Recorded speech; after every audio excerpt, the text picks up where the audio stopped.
साथियों, अब हम देखेंगे मेवाड़ महाराणा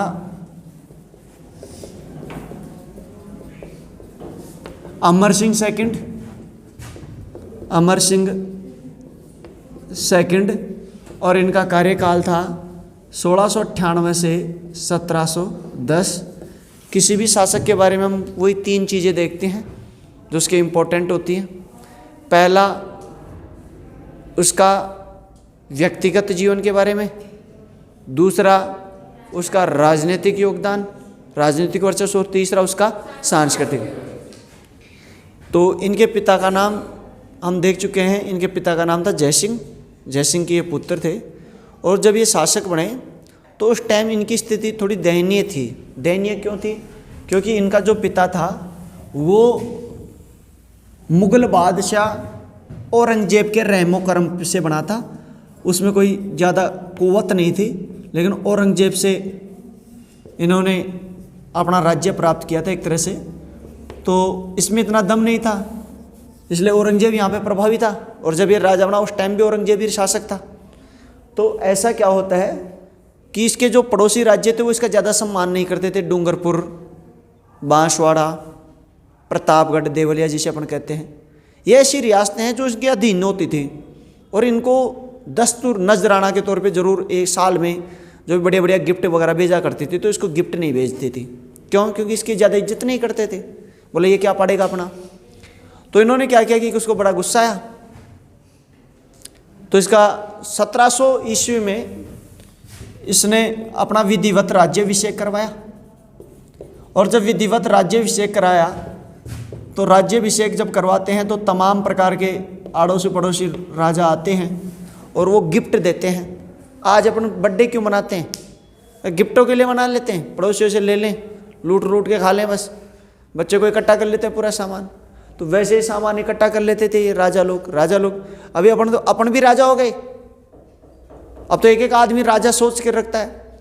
तो इन्होंने विधिवत राज्याभिषेक में जब देवलिया, बांसवाड़ा और डूंगरपुर इन्होंने इसको नजराना पेश नहीं किया तो वहाँ पे उन्होंने लूटपाट की।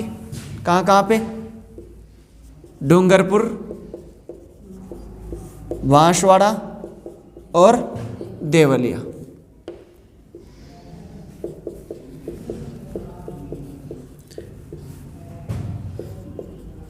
बलपूर्वक इसने वसूली की।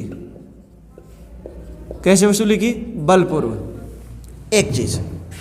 दूसरा, एक इसके समय एक घटनाक्रम ये हुआ कि इसके समय एक मुगल बादशाह का अंत हुआ जिसका नाम था औरंगजेब। और औरंगजेब के दो पुत्र थे। उनका नाम था, एक का नाम था आजम और एक का नाम था मुअज्जम। और दोनों के बीच एक युद्ध लड़ा गया था जिसका नाम था जाजऊ का युद्ध। कौन सा युद्ध? जाजऊ का युद्ध। जाजऊ का युद्ध लड़ा गया था 1707 में। आजम वर्सेज मुअज्जम। ठीक। तो तमाम जो राजा लोग थे, ये जो अपने राजस्थान के थे, वो या तो इसके साथ दे रहे थे या इसका साथ दे रहे थे, अपने अपने हिसाब से कर रहे थे। कोई निष्पक्ष भी बैठा था। तो पिछले एपिसोड में ये गलती औरंगजेब के साथ कौन सी रियासत ने की थी? ये गलती हुई थी जोधपुर के महाराजा जसवंत सिंह के द्वारा। किसके द्वारा? जसवंत सिंह से। जसवंत सिंह ने औरंगजेब के भाई दारा का साथ दिया। किसका साथ दिया? दारा। लेकिन जीत के राजा कौन बन गया? औरंगजेब।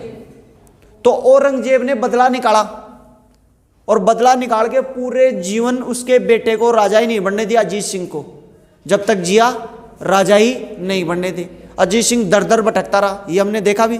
अजीत सिंह को इनके दादा ने, राज सिंह ने, इनने शरण नहीं दी थी। समझा क्या? तो पहला काम क्या हुआ कि ये जब लड़ाई चल रही थी तो जयपुर के राजा ने इसका साथ दे दिया। जयपुर का राजा था सवाई जयसिंह।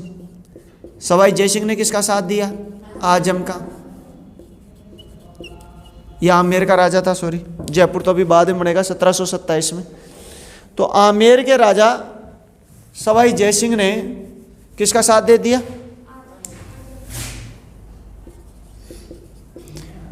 जबकि अपना जो था अमर सिंह, सेकंड उसने किसका साथ दिया? मुअज्जम का साथ दिया। अब देखो किस्मत थी, वो तो कोई भी जीत जाए उसमें क्या है, किस्मत से कौन जीत गया? मुअज्जम। तो मुअज्जम राजा बना और मुअज्जम का जो वास्तविक नाम था वो तो बहादुर शाह। क्या नाम था? बहादुर शाह, जिसे बहादुर शाह प्रथम भी कहते हैं। इनका कार्यकाल रहा था 1707 से लेके 12 तक। फिर इसके बाद में बहादुर शाह के बाद में आएगा जहांदार शाह।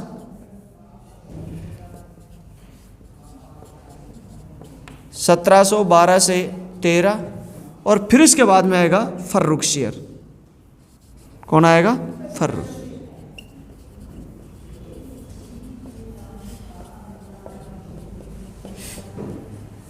ठीक।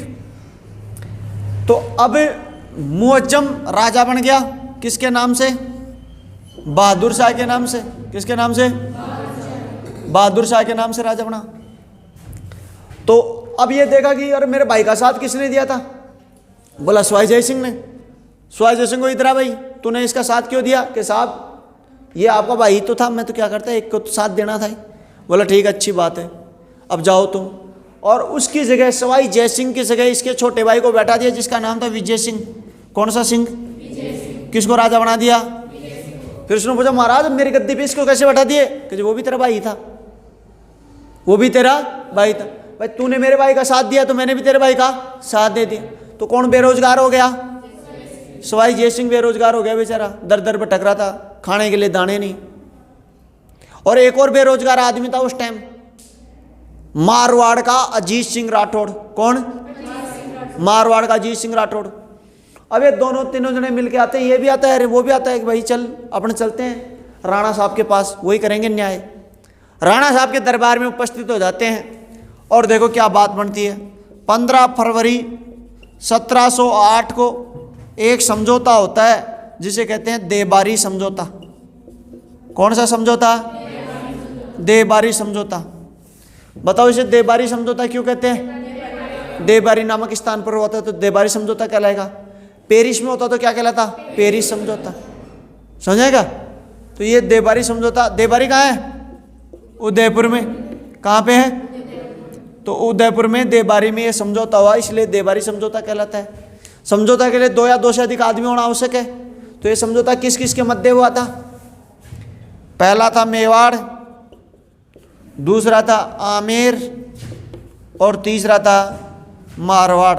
3 बड़ी रियासतों के मध्य समझौता हुआ, मेवाड़, आमेर और मारवाड़। मेवाड़ का राणा कौन था? अमर सिंह सेकंड। कौन था? बताओ। आमेर का राजा कौन था? नहीं, सवाई जय सिंह। कौन सा जय सिंह? सवाई जय सिंह। ये हारा हुआ आदमी, ये आएगा मैं मेरे को राज्य वापस दिलाओ, मेरे भाई को हटा के मेरे को राज्य वापस दिलाओ। और मारवाड़ का कौन था? अजीत सिंह राठौड़। कौन सा राठौड़? अजीत सिंह राठौड़। तो ये 3 राजाओं ने एक समझौता किया, वो देबारी समझौता कहलाता है। गुरुजी इसमें क्या हुआ? तीनों ने मिलकर क्या प्लान किया? तो तीनों ने मिलकर प्लान किया। मेवाड़ के राणा अमर सिंह ने कहा कि ठीक है, मैं तुम्हारे दोनों को राजा बना दूंगा, मैं अपनी सेना भेज दूंगा तुम्हारे साथ, तुम दोनों को राजा बना दूंगा, लेकिन मेरी एक शर्त है। बोला क्या शर्त है? बोला कि मेरी एक बेटी है, मैं तुम्हारा ब्याह उसके साथ करा रहा हूं, और उसका जो बेटा होगा वही आमेर का अगला राजा बनेगा। यानी मेरा जो दोहिता होगा वही अगला आमेर का क्या बनेगा? राजा। तो इनकी छोरी का नाम था चांद कंवर। कौन सी कंवर? चांद कंवर। और इनकी लड़की का नाम था सूरज कंवर। अजीत सिंह राठौड़ की पत्नी बेटी का क्या नाम था? सूरज कंवर। तो वैसे भी याद रखना, मेवाड़ में तो चांद उगता है और मारवाड़ में सूरज ही चमकता है। तो इन्होंने दोनों ने अपनी पुत्रियों का विवाह कर दिया। इसकी पुत्री और इसकी पुत्री। ये किसकी पत्नी थी? सवाई जय सिंह की पत्नी बनी। ठीक। इनकी पुत्री का नाम था चांद कंवर और इनकी पुत्री का नाम था सूरज कंवर। और ये समझौता तय हुआ कि चांद कंवर से जो लड़का उत्पन्न होगा वो ही मेवाड़ का अगला क्या बनेगा, राणा बनेगा। तो चांद कंवर से जो उत्पन्न हुआ था वो बना था माधो सिंह। कौन सा सिंह?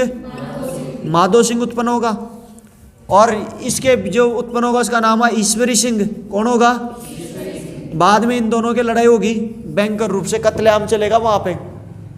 तो इन्होंने मेवाड़ की सेना की सहायता से, अब जब ये समझौता हो गया, ब्याह शादी कर लिए, ये रवाना हो जाते हैं, तो उनके सरदारों में जोश आ गया, भाई भाई नई भाभी जी भी आ रही है और पूरे सैनिक भी आ रहे हैं। तो सरदारों ने वहाँ के उसके भाई को बंदी उंदी बना लिया था। फिर कुछ एक सैनिकों को हरा के और सवाई जयसिंह ने वापस कब्जा कर लिया था।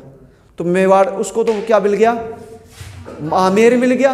और अजीत सिंह को क्या मिल गया, मारवाड़। अजीत सिंह 1779 में पैदा हुआ था और उसे 1708 में मारवाड़ मिला था। देख लो कितनी साल वो भटक लिया। हाँ सॉरी, 1679 में पैदा हुआ था और 1708 में उसे मारवाड़ मिला।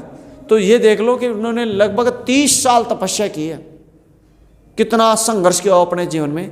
उसके बाद में उसको मारवाड़ का राजा बनाया है। और ये संधि जो उसे राजा बनाने वाली थी उसका नाम था देवबारी समझौता। कौन सा समझौता? ये क्वेश्चन कई बार पूछ रहे थे, देवबारी समझौता में कौन सी रियासत शामिल नहीं है?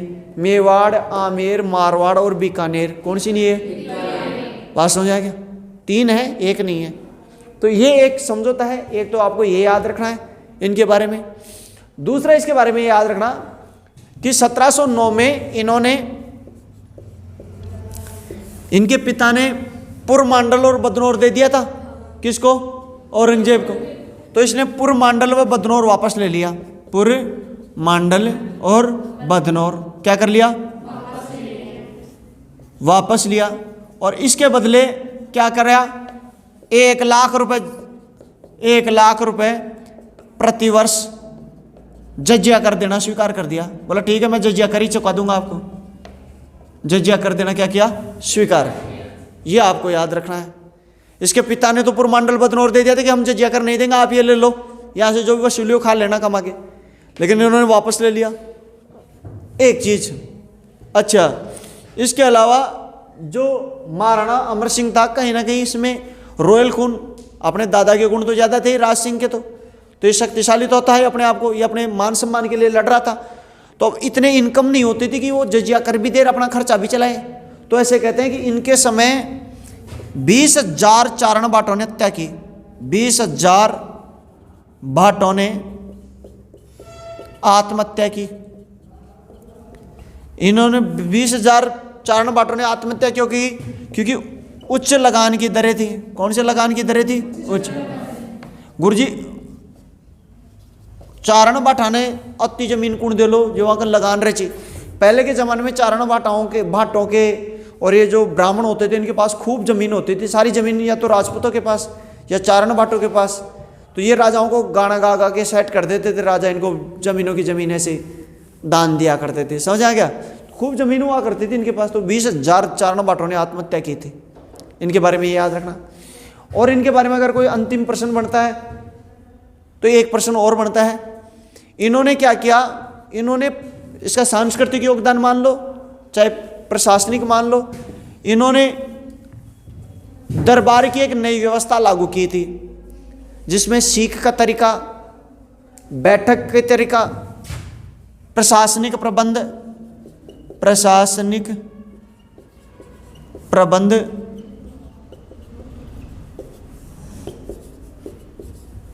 बैठक का तरीका,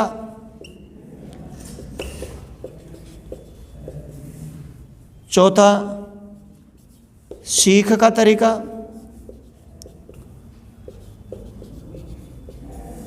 चौथा सरदारों की बैठक, यानी जो प्रशासनिक प्रबंध था उसको उन्होंने वो किया। सरदारों की उन्होंने 2 श्रेणियां बनाई। सरदारों की उन्होंने कितनी श्रेणियां बनाई? 2 श्रेणियां बनाई सरदारों की, प्रथम श्रेणी और द्वितीय श्रेणी। प्रथम श्रेणी और द्वितीय श्रेणी। प्रथम श्रेणी में 16 सरदार होते थे और द्वितीय श्रेणी में 32 सरदार होते थे। ठीक है, तो इसने प्रशासनिक प्रबंध और प्रशासनिक सुधार किए काफ़ी वो भी आपको एक याद रखना है। अच्छा, इसके अलावा इन्होंने अमरशाही पगड़ी चलाई। कौन सी पगड़ी चलाई? अमरशाही पगड़ी चलाई। देखो, राजा जो पगड़ी बांधेगा, जिस तरीके से बांधेगा वो उसी पर राजा के नाम से प्रसिद्ध है। जैसे कोई राजा पगड़ी को यूं बांध रहा है ऊंची, वो देख रहा है, कोई खूंटेदार कर रहा है, कोई छज्जेदार कर रहा है, तो पगड़ी के प्रकार अलग अलग होते हैं। तो अमर सिंह जिस तरीके से बांधता था तो उसी की कॉपी करने लगे अन्य लोग भी, तो वो कौन सी पगड़ी हो गई? अमरशाही। ठीक है, तो इसके बारे में ये है, ये देख लो। एक इन्होंने अमरचंद्रिका विलास ग्रंथ का भी सृजन किया था, या आप इसका एक स्क्रीनशॉट ले लो, इसको लिख के लेना आप। शिव प्रसन्न अमर विलास महल। कौन सा महल? अमर विलास। इसका निर्माण कराया था इन्होंने, जिसको अपन बाड़ी महल भी कहते हैं। क्या कहते हैं? बाड़ी महल। इसका इन्होंने निर्माण कराया था। और इन्होंने प्रशासनिक प्रबंध किए थे। प्रशासनिक प्रबंध में बैठक का तरीका, दरबार का तरीका है ना, सीख का तरीका, सरदार, यानी प्रशासनिक सुधार किए थे। प्रशासनिक सुधार है ये, प्रशासनिक प्रबंध है। उसमें ये पॉइंट लिखना, बैठक का तरीका, दूसरा दरबार का तरीका, तीसरा सीख का तरीका, और चौथा सरदारों की बैठक। अब ले लो आप इसका स्क्रीनशॉट।